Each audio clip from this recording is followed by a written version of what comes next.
Welcome to biology শেখো।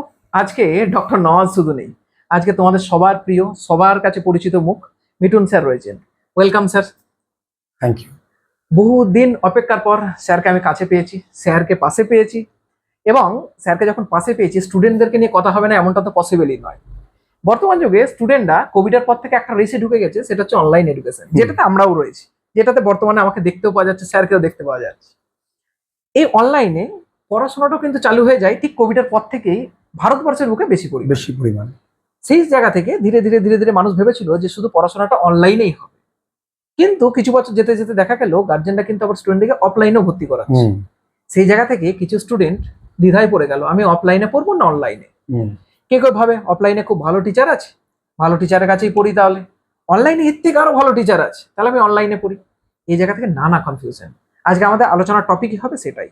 সবথেকে প্রথম স্যারের কাছ থেকে আমি ছোট ছোট আকারে কিছু কিছু কোশ্চেন, যেগুলো বহু সময় আমাকে স্টুডেন্টরা জিজ্ঞাসা করে, সেগুলো নিয়ে আমি করব। এক নম্বর জিনিস স্যার, আপনার অনলাইন প্লাস অফলাইন দুটো ব্যাচই আছে, এবং দুটোতে প্রচুর পরিমাণ স্টুডেন্ট, অর্থাৎ অভিজ্ঞতার দিক থেকে স্যার ভরপুর। আপনার কি মনে হয় স্যার, আপনার পড়ানোর দিক থেকে অনলাইন ভার্সেস অফলাইনে কোনটাই আপনার ফিলিং ভালো হয়? তারপর আমরা আসবো স্টুডেন্টের ফিলিংসে। স্যারকেও ধন্যবাদ, এবং তোমাদের প্রত্যেককেই, তোমরা যারা বায়োলজি শেখো চ্যানেলের রেগুলার ভিউয়ার্স, তোমাদেরকে অনেক অভিনন্দন। আর স্যারকে আমিও কাছে পেয়েছি, আমিও ধন্য এবং অনেক সমৃদ্ধ। আজকে অনেক কিছু জানলাম, শিখলাম। যেহেতু আমরা লিটারেচারের স্টুডেন্ট, ইংরেজি পড়াই, স্যার বায়োলজি পড়ায়, তো স্যারের কাছ থেকে শেখার অনেক কিছু আছে, জানা অনেক কিছু আছে। স্যার যে প্রশ্নটা করলো, সেই প্রশ্নটা আমি যেহেতু অফলাইন অনলাইনকে সবটাই তো স্যার মাইন্ডসেটের উপরে, আমি আলাদা করে দেখি না। যে ছেলেটি প্রত্যন্ত গ্রামে থাকে বা যে মেয়েটি প্রত্যন্ত গ্রামে থাকে, সেখানে শিক্ষক পাওয়াটা হয়তো তার কাছে দুর্বিষহ। তার কাছে কিন্তু অনলাইন পড়া ছাড়ার কোনো উপায় নেই। আর যার কাছে মনে হয় আমি অফলাইনে পড়ে নিতে পারছি, তাহলে তার কাছে অফলাইন। কিন্তু ওই ছেলেটি বা মেয়েটি, তাকে যখন আমাকে পড়াতে হয়, তখন আমাকে এইটা ডিফারেন্সিয়েট করা, যদি করি আমি পড়াই, তাহলে ও সেটাকে আলাদা করবে বা ভেদাভেদ করবে। তবে হ্যাঁ, সবসময় অফলাইন পড়াতে তো বেশি ভালো লাগে, কারণ ছেলে মেয়েদের সঙ্গে ইন্টারাকশন করা যায়। আর অনলাইনে অনেকক্ষণ দাঁড়িয়ে একা একা পড়ানো, এবং সেখানে কেউ অডিয়েন্স সামনে নেই, এটা অ্যাজাম্পশন করে নিতে হয় প্রত্যেকে দেখছে, তাদের মধ্যে অনেকে কমেন্ট করে যাচ্ছে, আমি কিছু কমেন্ট দেখতে পাচ্ছি, কিছু কমেন্ট দেখতে পাচ্ছি না। দু ক্ষেত্রেই কিন্তু শিক্ষকের যে স্ট্রাগল, যে লড়াই, যে পরিশ্রম, সেটা কিন্তু দুক্ষেত্রেই আছে। ছেলে মেয়েদেরকেও সবটাতে সমানভাবে নিতে হবে, যার যেটাতে ভালো লাগবে। তবে আগামী যে দিন আসছে, সেটাতে কিন্তু কোপ আপ করে নিতে হবে অনলাইনটাকেও, কারণ বহু দূরে বিশেষ করে মেয়েদেরকে বাবা মা পাঠাতে চায় না। ছেলেরাও এই গরমের মধ্যে কোনো জায়গায় গিয়ে পড়তে চাইবে না, আগামী দিনে আরো উষ্ণায়ন বাড়বে। সবটাতেই কোপ আপ করা যায়। তবে সেক্ষেত্রে স্যার আমি সংক্ষেপেই বলবো, যদি অনলাইন পড়ার সময় বাবা মা সঙ্গে থাকে, তাহলে ছেলে মেয়েরা কিন্তু ডাইভার্ট হয় না। মানে যদি বাবা মা সঙ্গে না থাকে, তাহলে ওরা ওই ক্লাস করতে করতে রিলসে চলে যেতেই পারে, কারণ ওদের আঙুলের ওপরে খুব একটা কন্ট্রোল থাকে না, এটা থাকাটা সম্ভব না। কিন্তু মা থাকলে, বাবা থাকলে, আঙুলের উপরে যদি কন্ট্রোল না থাকে, ঘাড়ের উপরে পড়বে। তাই ওদের কন্ট্রোলটা রাখতে হয়। এটাই স্যার আমার একটা সেকেন্ড কোশ্চেন ছিল, যে অনলাইন অফলাইনের মাঝখানে অনেক ডিফারেন্স রয়েছে। বহু স্টুডেন্ট অনলাইনে বেনিফিটেড হয়, অফলাইনের মতো যে ফিলিংসটা অনলাইনে হয়তো আসে না। কিন্তু যারা অনলাইন ডিপেন্ডেন্সি, বর্তমানে অনলাইনের মাধ্যমেই পুরো এডুকেশন জিনিসটা চলছে, সেক্ষেত্রে অনলাইনে আপনার কি মনে হয়, যার নতুন নতুন অ্যাডাপ হলে ওই স্টুডেন্টটা যে আমাকে শুধুমাত্র দেখছে, আমাকে অনুভব করছে না, তার কি কি বেনিফিট হবে? এটা একটা খুব ভালো দিক হচ্ছে স্যার, আমি যে ক্লাসগুলো করি, সেই ক্লাসগুলো প্রতি বছরই নতুন নতুন আমরা ক্লাসেস দিই, রেকর্ডেড প্রথমে যায়। সেই ক্লাসটা আপনি দেখলেন যে সবার সঙ্গে বসে ক্লাসটা করি। এবার ওরা যখন বুঝতে পারছে কে একজন প্রশ্ন করছে, তখন ওরা না মনে করে যে স্যার একা নয়, আমার সঙ্গে আরো বাকিরা পড়ছে, একটা পজিটিভ দিক আছে। আর যখন ওদের আমি প্রশ্ন করি, ক্যামেরাটা স্টুডেন্টের দিকে ঘুরিয়েই প্রশ্ন করি, তখন ওরা ভিডিওতে দেখতে পাচ্ছে আমরা, ও এখানে এত স্টুডেন্ট আছে, চলো তার মধ্যে আমিও আছি। এইটা ওরা তখন ফিল করে। মাঝে মাঝে আমাকে বলে, স্যার ওদের যখন প্রশ্ন করবেন ক্যামেরাটা ঘুরিয়ে দেবেন, ভালো লাগে খুব শুনতে। মানে অনলাইন ক্লাসটা যদি আমিও একা করাই, ওরাও একাকিত্ব ফিল করবে। আর যদি দেখি আমার সঙ্গে অনেকে রয়েছে, ওরাও মনে করে বাকি 5 জনের মধ্যে আমি। আসলে সবটাই তো মাইন্ডসেট। আর আশেপাশে কেউ আওয়াজ করছে, আমি হাসছি, ওরাও হাসছে। এবার আমি হাসছি, দেখা গেল আমি একা কোনো টপিকে হাসলাম, ওদের ওখান থেকে কোনো হাসি আসছে না, তখন ওরাও হাসবে না বা ওরা আনন্দ নেবে না। তো সেক্ষেত্রে আমি ওই লাইভ ক্লাসটাতে যদি কেউ, প্রত্যেক স্যাররাই, এবার অনেকের এক্ষেত্রে প্রবলেম থাকতে পারে, যেমন খান স্যার কিন্তু অফলাইন অনলাইন একসঙ্গেই হাইব্রিড মোডে পড়ে। হাইব্রিড মোডে পড়ে, কারণ ওই ইন্টারাকশনটা খুব সুন্দর হয়। আর ছেলে মেয়েদের আমার তো মনে হয় যদি আপনি অফলাইন ব্যাচে অনলাইন পড়ান, তাহলে আপনি যখন ক্যামেরার সামনে পড়াবেন এটা আপনার মাথায় থাকবে যে আমি আজকে ক্যামেরার সামনে পড়াচ্ছি এবং আমার এই পরিচিত মুখ একা নয়, এখানে অনেক অপরিচিত মানুষরা আছে যেখানে আমি অহেতুক আলোচনায় নিজেকে জড়াতে পারবো না। আমি এখানে এমন কোনো কাজ করব না যাতে করে আমার ছেলে মেয়েগুলোর আমার এনার্জি হাই রাখতে হবে, কারণ আমার এখানে 500 জন দেখছে, আরো ওইখানেও 500 জন দেখছে। তো সব দিক থেকে সবটাই মাইন্ডসেট, ওদেরও ভালো আমাদেরও সুবিধে। যদি কিছু আপগ্রেডেশনের প্রয়োজন হয় অফলাইন অনলাইনকে এক জায়গায় করা যেতে পারে। Hybrid mode is the best. Best, একদম বেস্ট।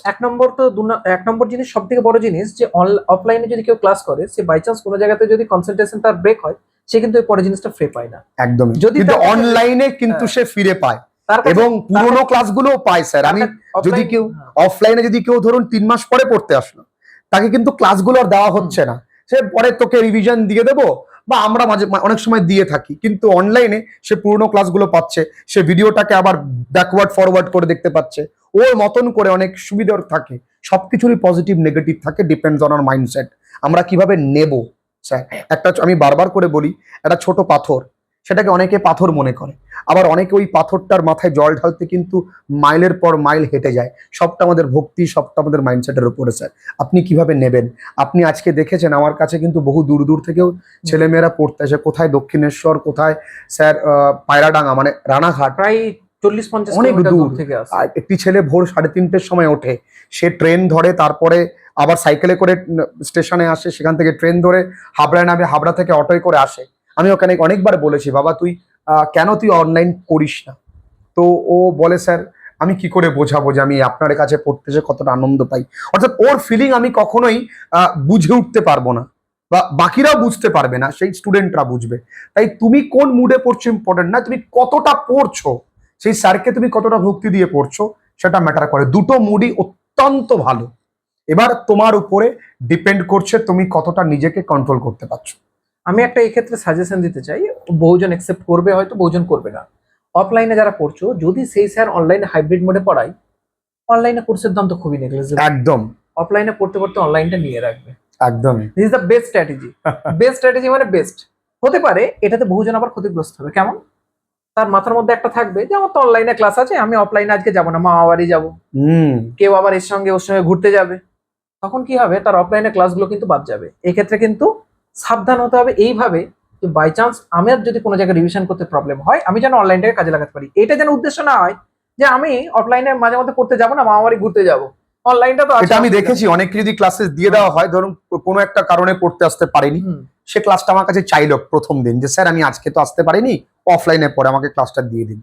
ও পরের দিন আবার আসে না, তাহলে আবার ভাবে আমি ক্লাসটা পেয়ে যাব।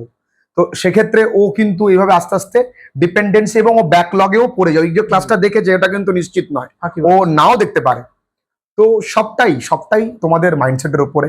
যদি তুমি নিজের উপরে আত্মবিশ্বাস রাখতে পারো তাহলে সব সম্ভব। এক্ষেত্রে কিন্তু জরুরি একটাই, অফলাইনের সঙ্গে অনলাইনটা যদি কোর্স কেনো, তোমার কিন্তু ডিসিপ্লিন মেনটেন করতে হবে, তোমার ডেডিকেশনটা ঠিকঠাক থাকতে হবে, তা নাহলে কিন্তু খুব মুশকিল। স্যার এবার একটু অফলাইনের ক্ষেত্রে আসি। অফলাইনে তো মেজরিটি স্টুডেন্ট এখন সব হয়ে গেছে। তো অফলাইনের ক্ষেত্রে স্যার যে স্টুডেন্টটা পড়াশোনা করবে, তার ক্ষেত্রে আমরা বহু সময় দেখি যে সে যেখান থেকে বাড়ি, ভালো ভালো টিচারদের দূরত্ব তার বাড়ি থেকে অনেকটা দূর। এবং বর্তমানে স্টুডেন্টদের অনেকজন স্কুটি পেলেও ম্যাক্সিমাম জন কিন্তু আজও গ্রাম বাংলায় সাইকেল নিয়ে পড়াশোনা করে। সেক্ষেত্রে তার স্যার সময়ের ব্যয় প্রচুর বেশি হয়। সেক্ষেত্রে দেখা যায় সে অফলাইনে এসে পড়াশোনা করছে ভালো, কিন্তু বাড়ি গিয়ে রিভিশন করার টাইম নেই বা টায়ার্ড হয়ে গেছে। সেক্ষেত্রে সেই সমস্ত স্টুডেন্ট যারা প্রচুর দূর থেকে আসে, তাদেরকে আপনি কি সাজেশন? একদম, যারা প্রচুর দূর থেকে আসে তারা ম্যাক্সিমাম যারা এই যে পরিবেশ পরিস্থিতি, সেখানে এত পরিমাণে ক্রাউড, বাসে বলুন ট্রেনে বলুন, এই ক্রাউড ঠেলে এত এনার্জি ড্রেইন করে নিয়ে সে যখন পড়তে যাচ্ছে, সেখানে পড়বার পর যখন বাড়ি আসছে, সে কিন্তু সে এনার্জি পাবে না, সে অ্যাক্টিভলি বাড়িতে পড়াশোনা করতে পারবে না। সুতরাং আমি তাদেরকে বলবো তারা অবশ্যই অনলাইন পড়ুক। যদি মনে করে না আমি অনলাইন পড়ে নিজের প্রতি কন্ট্রোল রাখতে পারছি না, যদি ওখানে দুদিন থাকে, ওই যে আপনি যেটা বললেন অফলাইন অনলাইন একসঙ্গে করুন, যেটা হাইব্রিড মোডে করে, যেটাকে আপনারা বলেন, ওই দুটোই করুক, কিন্তু অনলাইনটাতে ফোকাস করুক।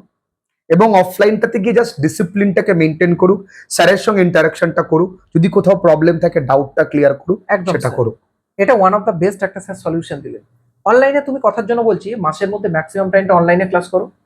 স্যার বা যিনি যার কাছে পড়ছেন, ওনার কাছে যদি তুমি মাসে বা সপ্তাহে একদিনও যাও, উনি কিন্তু কোনোদিন মানা করবে না যে এই তুই আসিস না। একদমই। তুমি জিজ্ঞাসা করতে যাবে শুধু ডাউটস। ক্লাসে একদিন ক্লাস করলে স্যারের কাছ থেকে একটুখানি দয়া করে টাইম চেয়ে নেবে, স্যার একটুখানি আমার অনলাইনের এই পয়েন্টগুলো প্রবলেম আছে, ডাউটটা জিজ্ঞাসা করতে। যদি তুমি ডাউট এইভাবে জিজ্ঞাসা করতে আসো, তোমার কিন্তু মনের মধ্যে একটা সবসময় কোশ্চেন থাকবে যে আমি পরের মাসে যদি স্যারকে বলি যে স্যার আজকাল ডাউট জিজ্ঞাসা করতে যাবো না, স্যার কিন্তু বুঝতে পারেন তুই ফাঁকি মেরেছো। কারণ ডাউট কারো থাকবে না, এটা তো অসম্ভব। একদমই।